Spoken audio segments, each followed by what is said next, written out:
Does your business need to make reasonable adjustments to allow an employee to return to work on light or modified duties for an injury that they've sustained outside of work? Now, to us, this is a very interesting question that could potentially be rephrased as, does my business have to make accommodation for employees for things that are really outside of my business control? The short answer in this case is yes, your business is required to make those accommodations. Now, this lesson was really rammed home in a recent case where the Federal Circuit Court fined an employer for not making these reasonable adjustments. And the exclamation point on top of the decision put by the court was that, in their view, that the employer did not know or understand their obligations to do so, but that lack of knowledge was immaterial. In other words, I didn't know is not good enough. Now, the details of this case are fairly simple.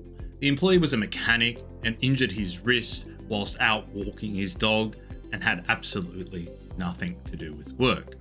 The medical professional recommended that he take 3 months off work and then not engage in any heavy lifting for an additional 3 months.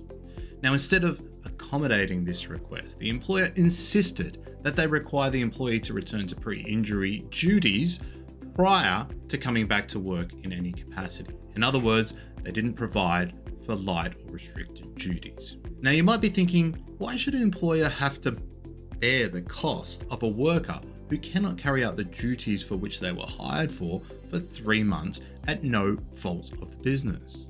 And on one hand, I kind of see where you're coming from. However, the federal court decision reminds us that when making determinations as to the reasonableness of the employee returning to work, we need to consider both the specific requirements of the employee and the position and circumstances of the employer to determine if making these adjustments would pose an unjustifiable hardship on either party. Another way of saying this is that we must consider what is fair and reasonable in all the circumstances. So if your business has a complex HR or industrial relations issue that you're working through, why not reach out to On Demand HR and we'll be happy to guide you through.